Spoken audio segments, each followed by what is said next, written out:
أعوذ بالله من الشيطان الرجيم. بسم الله الرحمن الرحيم.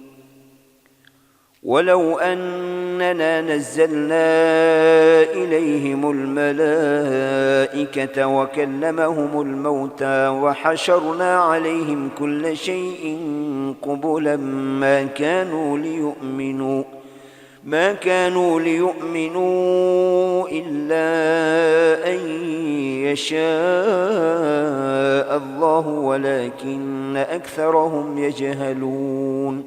وكذلك جعلنا لكل نبي عدوا شياطين الإنس والجن يوحي بعضهم إلى بعض زخرف القول غرورا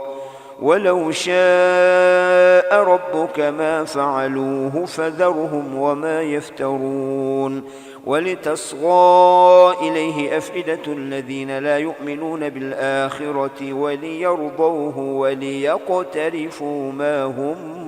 مقترفون. أفغير الله أبتغي حكما وهو الذي أنزل إليكم الكتاب مفصلا والذين آتيناهم الكتاب يعلمون أنه منزل من ربك بالحق فلا تكونن من الممترين. وتمت كلمة ربك صدقا وعدلا لا مبدل لكلماته وهو السميع العليم. وإن تطع أكثر من في الأرض يضلوك عن سبيل الله إن يتبعون إلا الظن وإن هم إلا يخرصون. إن ربك هو أعلم من يضل عن سبيله وهو أعلم بالمهتدين. فكلوا مما ذكر اسم الله عليه إن كنتم بآياته مؤمنين.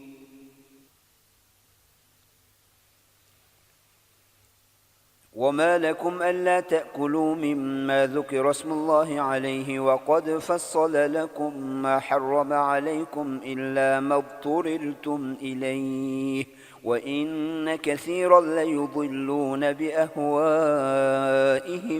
بغير علم. إن ربك هو أعلم بالمعتدين. وذروا ظاهر الإثم وباطنه إن الذين يكسبون الإثم سيجزون بما كانوا يقترفون. ولا تأكلوا مما لم يذكر اسم الله عليه وإنه لفسق وإن الشياطين ليوحون إلى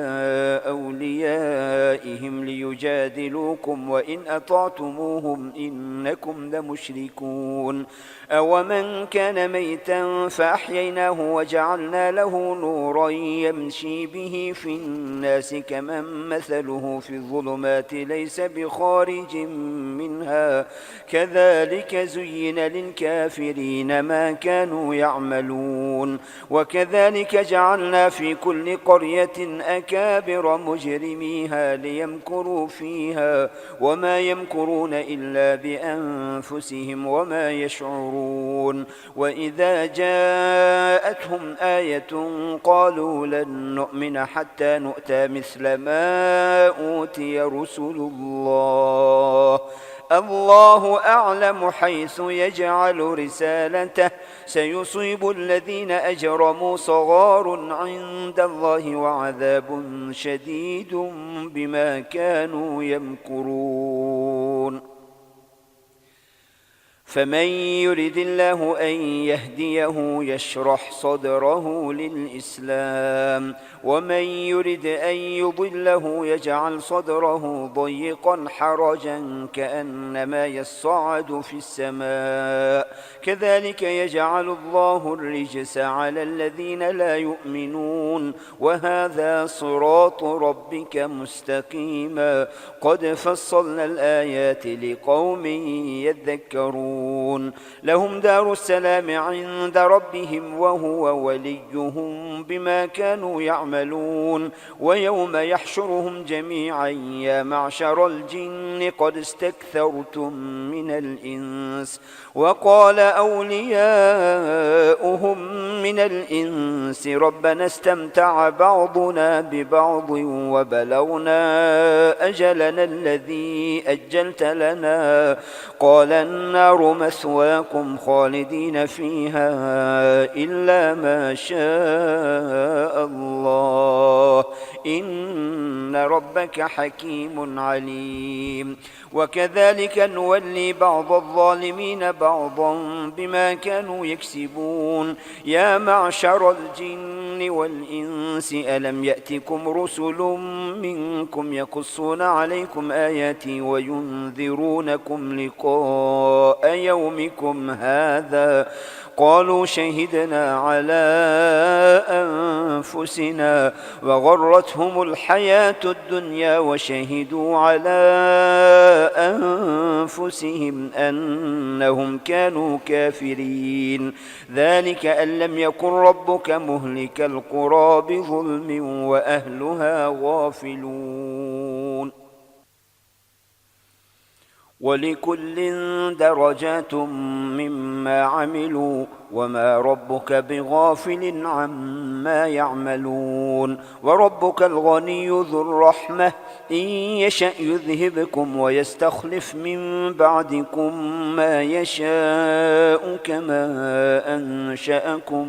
من ذرية قوم آخرين إنما توعدون لآت وما أنتم بمعجزين قل يا قوم اعملوا على مكانتكم إني عامل فسوف تعلمون من تكون له عاقبة الدار إنه لا يفلح الظالمون وجعلوا لله مما ذرأ من الحرث والأنعام نصيبا فقالوا هذا لله بزعمهم وهذا لشركائنا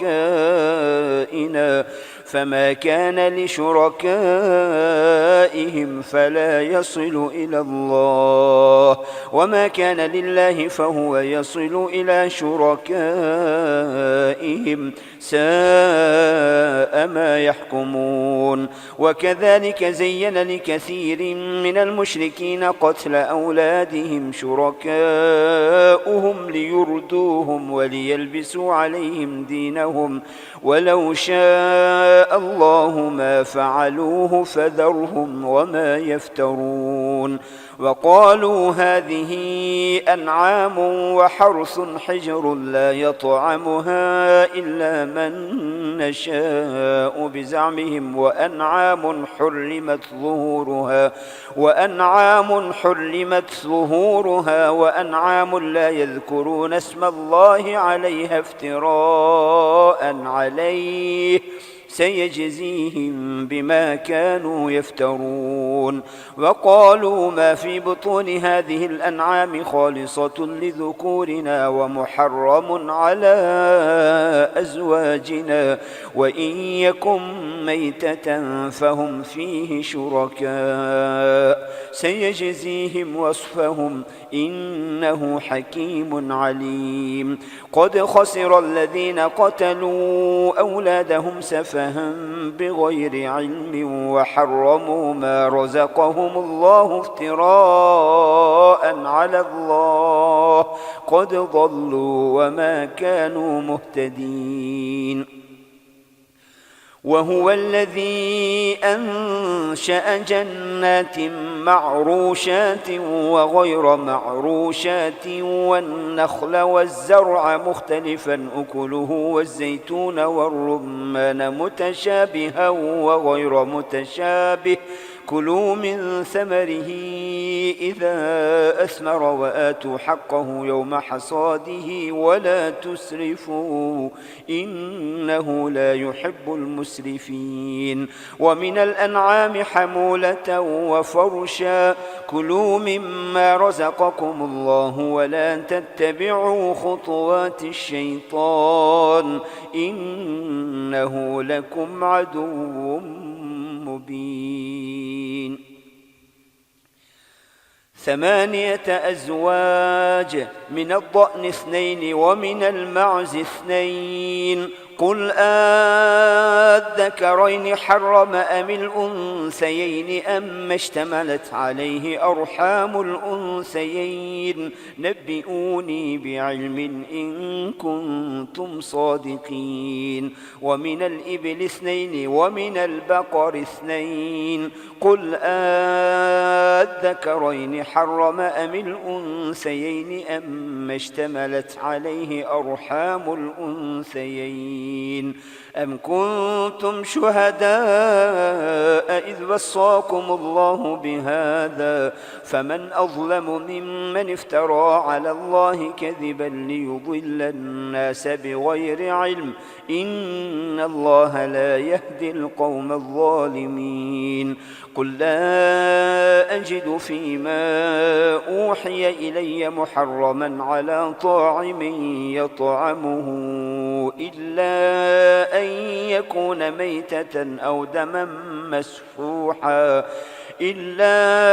أن يكون ميتة أو دما مسفوحا أو لحم خنزير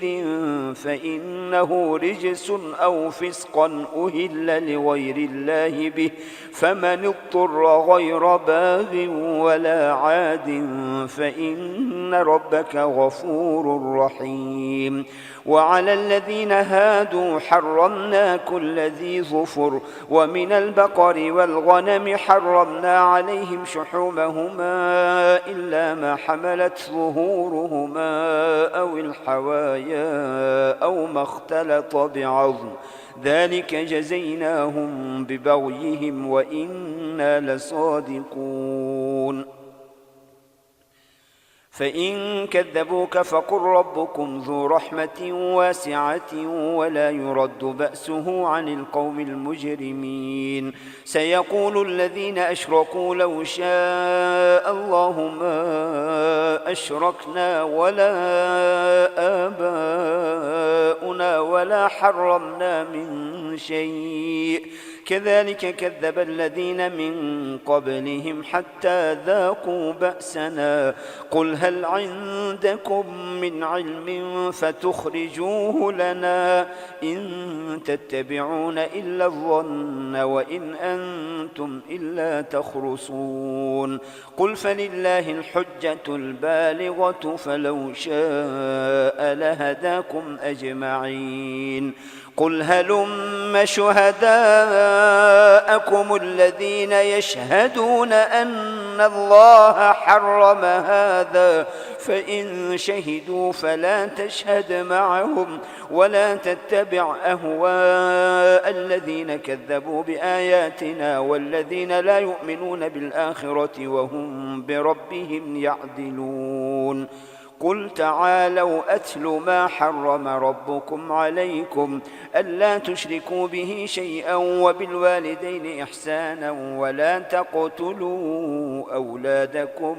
من إملاق نحن نرزقكم وإياهم ولا تقربوا الفواحش ما ظهر منها وما بطن ولا تقتلوا النفس التي حرم الله إلا بالحق ذلكم وصاكم به لعلكم تعقلون ولا تقربوا مال اليتيم إلا بالتي هي أحسن حتى يبلغ أشده وأوفوا الكيل والميزان بالقسط لا نكلف نفسا إلا وسعها وإذا قلتم فاعدلوا ولو كان ذا قربى وبعهد الله أوفوا ذلكم وصاكم به لعلكم تذكرون وأن هذا صراطي مستقيما فاتبعوه ولا تتبعوا السبل فتفرق بكم عن سبيله ذلكم وصاكم به لعلكم تتقون ثم آتينا موسى الكتاب تماما على الذي أحسن وتفصيلا لكل شيء وهدى ورحمة لعلهم بلقاء بلقاء ربهم يؤمنون. وهذا كتاب أنزلناه مبارك فاتبعوه واتقوا لعلكم ترحمون. أن تقولوا إنما أنزل الكتاب على طائفتين من قبلنا وإن كنا عن دراستهم لغافلين. أو تقولوا لو أنا أنزل علينا الكتاب لكنا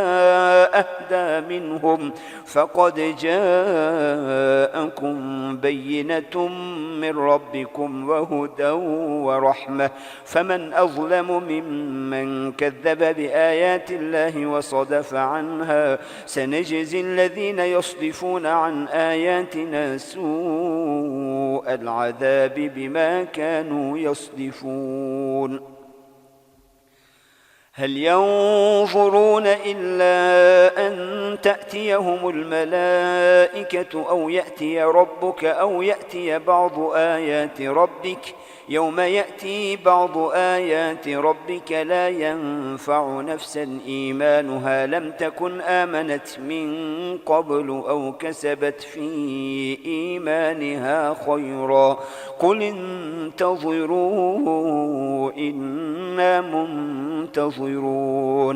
إن الذين فرقوا دينهم وكانوا شيعا لست منهم في شيء إنما أمرهم إلى الله ثم ينبئهم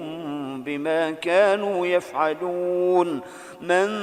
جاء بالحسنة فله 10 أمثالها ومن جاء بالسيئة فلا يجزى إلا مثلها وهم لا يظلمون. قل إنني هداني ربي إلى صراط مستقيم دينا قيما ملة إبراهيم حنيفا وما كان من المشركين. قل إن صلاتي ونسكي ومحياي ومماتي لله رب العالمين لا شريك له وبذلك أمرت وأنا أول المسلمين. قل أغير الله أبغي ربا وهو رب كل شيء ولا تكسب كل نفس إلا عليها ولا تزر وازرة وزر أخرى ثم إلى ربكم مرجعكم فينبئكم بما كنتم فيه تختلفون. وهو الذي جعلكم خلائف الأرض ورفع بعضكم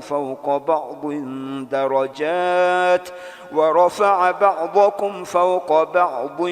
درجات ليبلوكم فيما آتاكم إن ربك سريع العقاب وإنه لغفور رحيم. بسم الله الرحمن الرحيم ألف لام ميم صاد كتاب أنزل إليك فلا يكن في صدرك حرج منه لتنذر به وذكرى للمؤمنين. اتبعوا ما أنزل إليكم من ربكم ولا تتبعوا من دونه أولياء قليلا ما تذكرون. وكم من قرية أهلكناها فجاءها بأسنا بياتا أو هم قائلون فما كان دعواهم إذ جاءهم بأسنا إلا أن قالوا إنا كنا ظالمين. فلنسألن الذين أرسل إليهم ولنسألن المرسلين فلنقصن عليهم بعلم وما كنا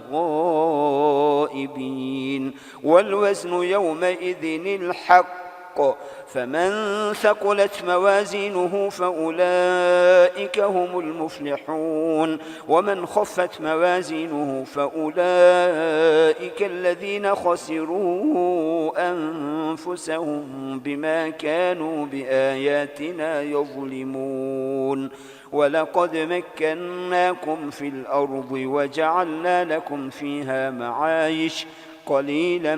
ما تشكرون. ولقد خلقناكم ثم صورناكم ثم قلنا للملائكة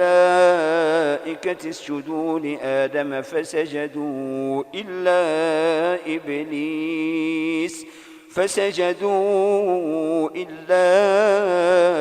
إبليس لم يكن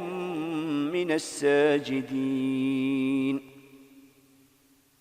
قال ما منعك ألا تسجد إذ أمرتك؟ قال أنا خير منه، خلقتني من نار وخلقته من طين. قال فاهبط منها فما يكون لك أن تتكبر فيها فاخرج إنك من الصاغرين. قال أنظرني إلى يوم يبعثون. قال إنك من المنظرين. قال فبما أغويتني لأقعدن لهم صراطك المستقيم ثم لآتينهم من بين أيديهم ومن خلفهم وعن أيمانهم وعن شمائلهم ولا تجد أكثرهم شاكرين. قال اخرج منها مذءوما مدحورا لمن تبعك منهم لأملأن جهنم منكم أجمعين. ويا آدم اسكن أنت وزوجك الجنة فكلا من حيث شئتما ولا تقربا هذه الشجرة فتكونا من الظالمين. فوسوس لهما الشيطان ليبدي لهما ما وري عنهما من سوآتهما وقال ما نهاكما ربكما عن هذه الشجرة إلا أن تكونا ملكين أو تكونا من الخالدين. وقاسمهما إني لكما لمن الناصحين فدلاهما بغرور. فلما ذاقا الشجرة بدت لهما سوآتهما وطفقا يخصفان عليهما من ورق الجنة وناداهما ربهما ألم أنهكما عن تلكما الشجرة وأقل لكما إن الشيطان لكما عدو مبين. قالا ربنا ظلمنا أنفسنا وإن لم تغفر لنا وترحمنا لنكونن من الخاسرين. قال اهبطوا بعضكم لبعض عدو ولكم في الأرض مستقر ومتاع إلى حين. قال فيها تحيون وفيها تموتون ومنها تخرجون. يا بني آدم قد أنزلنا عليكم لباسا يواري سوآتكم وريشا ولباس التقوى ذلك خير. ذلك من آيات الله لعلهم يذكرون. يا بني آدم لا يفتننكم الشيطان كما أخرج أبويكم من الجنة ينزع عنهما لباسهما ليريهما سوآتهما إنه يراكم هو وقبيله من حيث لا ترونهم إنا جعلنا الشياطين أولياء للذين لا يؤمنون. وإذا فعلوا فاحشة قالوا وجدنا عليها آباءنا والله أمرنا بها قل إن الله لا يأمر بالفحشاء أتقولون على الله ما لا تعلمون. قل أمر ربي بالقسط وأقيموا وجوهكم عند كل مسجد وادعوه مخلصين له الدين كما بدأكم تعودون فريقا هدى وفريقا حق عليهم الضلالة إنهم اتخذوا الشياطين أولياء من دون الله ويحسبون أنهم مهتدون يا بني آدم خذوا زينتكم عند كل مسجد وكلوا واشربوا ولا تسرفوا إنه لا يحب المسرفين قل من حرم زينة الله التي أخرج لعباده والطيبات من الرزق قل هي للذين آمنوا في الحياة الدنيا خالصة يوم القيامة كذلك نفصل الآيات لقوم يعلمون قل إنما حرم ربي الفواحش ما ظهر منها وما بطن والإثم والبغي بغير الحق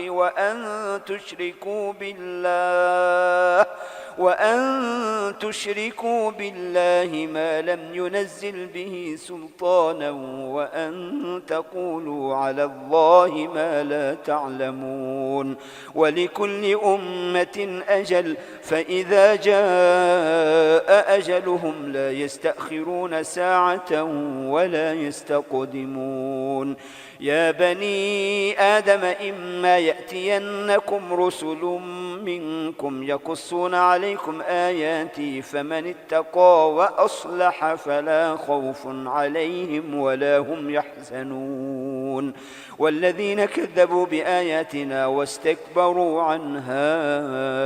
أولئك أصحاب النار هم فيها خالدون فمن أظلم ممن افترى على الله كذبا أو كذب بآياته أولئك ينالهم نصيبهم من الكتاب حتى إذا جاءتهم رسلنا يتوفونهم قالوا أين ما كنتم تدعون من دون الله قالوا ضلوا عنا وشهدوا على أنفسهم أنهم كانوا كافرين قال ادخلوا في قد خلت من قبلكم من الجن والإنس في النار كلما دخلت أمة لعنت أختها حتى إذا اداركوا فيها جميعا قالت أخراهم لأولاهم ربنا هؤلاء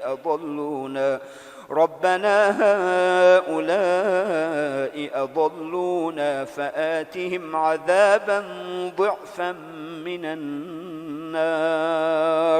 قال لكل ضعف ولكن لا تعلمون وقالت أولاهم لأخراهم فما كان لكم علينا من فضل فذوقوا العذاب بما كنتم تكسبون إن الذين كذبوا بآياتنا واستكبروا عنها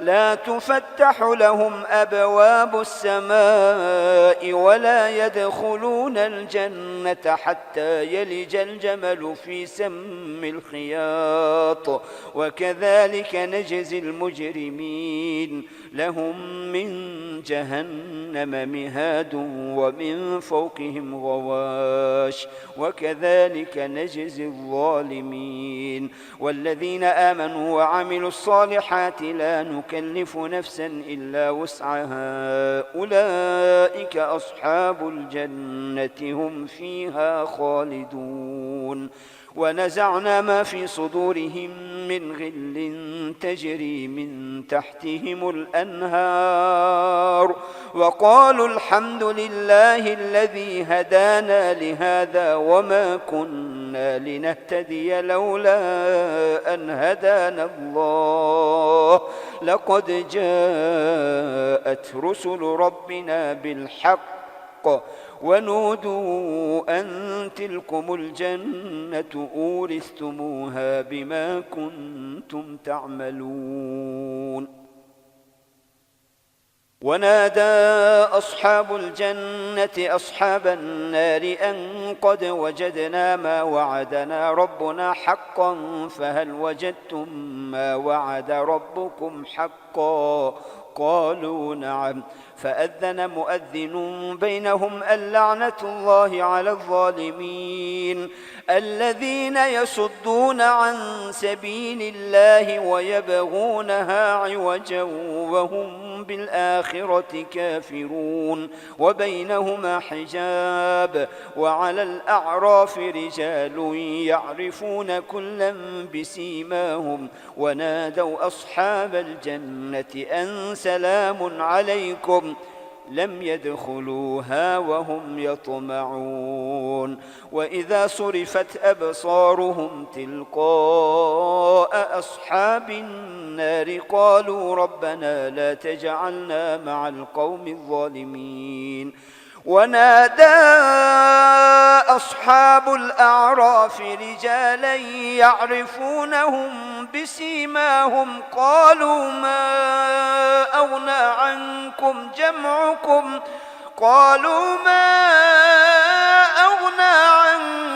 جمعكم وما كنتم تستكبرون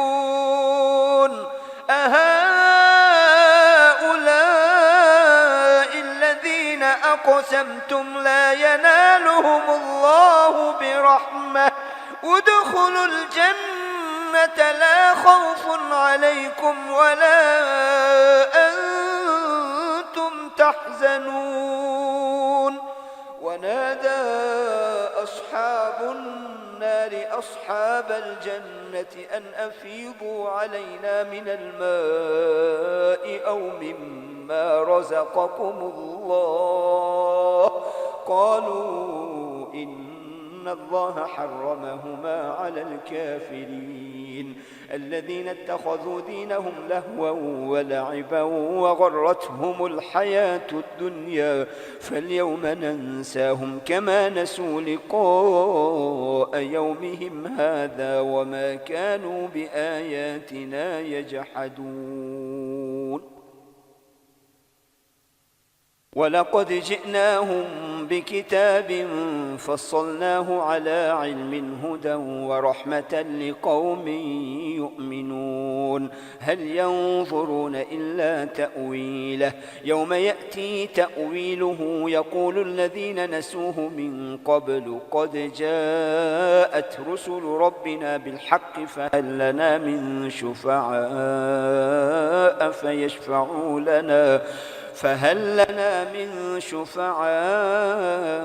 فيشفعوا لنا أو نرد فنعمل غير الذي كنا نعمل قد خسروا أنفسهم وضل عنهم ما كانوا يفترون.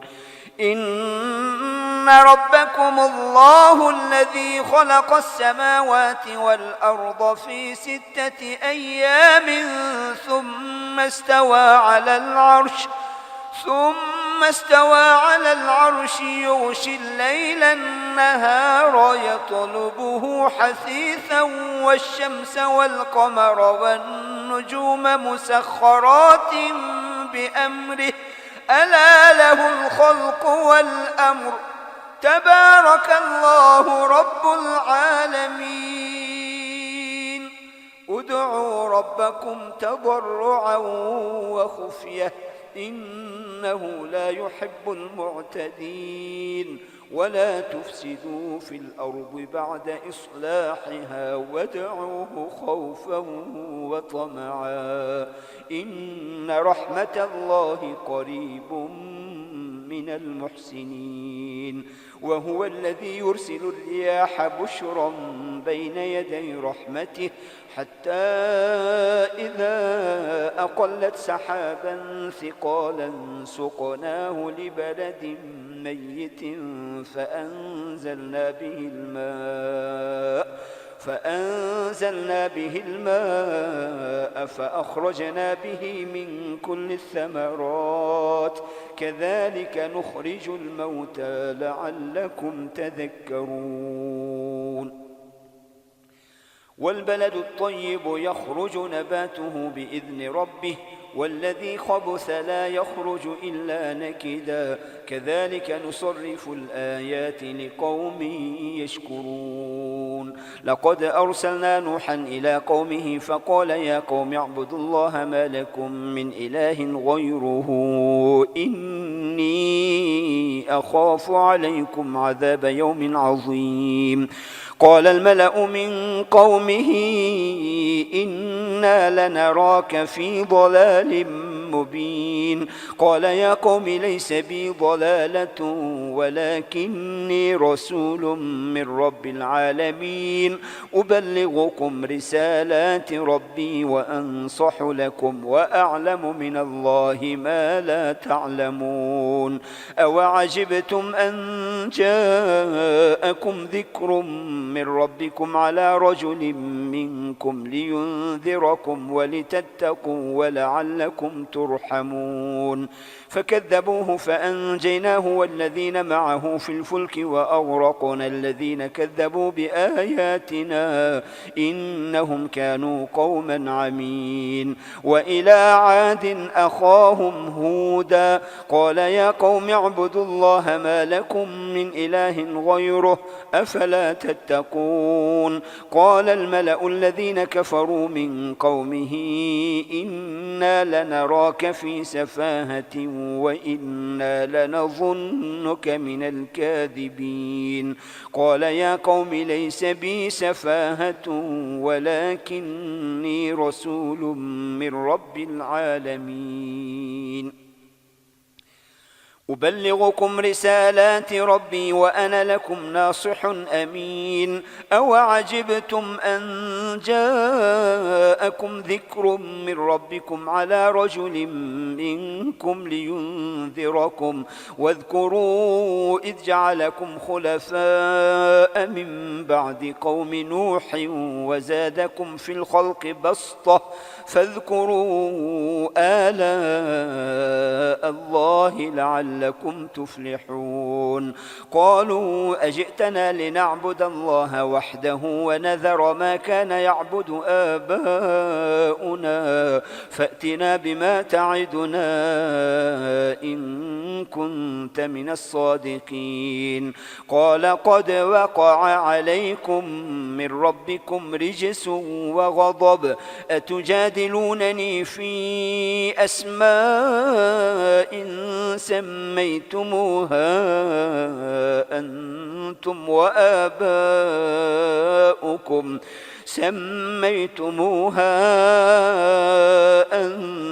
وآباؤكم ما نزل الله بها من سلطان فانتظروا إني معكم من المنتظرين فأنجيناه والذين معه برحمة منا وقطعنا دابر الذين كذبوا بآياتنا وما كانوا مؤمنين وإلى ثمود أخاهم صالحا قال يا قوم اعبدوا الله ما لكم من إله غيره قد جاءتكم بينة من ربكم هذه ناقة الله لكم آية فذروها تأكل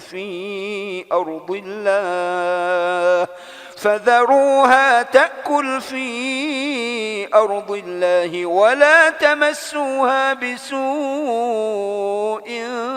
فيأخذكم عذاب أليم واذكروا إذ جعلكم خلفاء من بعد عاد وبوأكم في الأرض تتخذون من سهولها قصورا وتنحتون الجبال بيوتا فاذكروا آلاء الله ولا تعثوا في الأرض مفسدين قال الملأ الذين استكبروا من قومه للذين استضعفوا لمن آمن منهم أتعلمون أن صالحا مرسل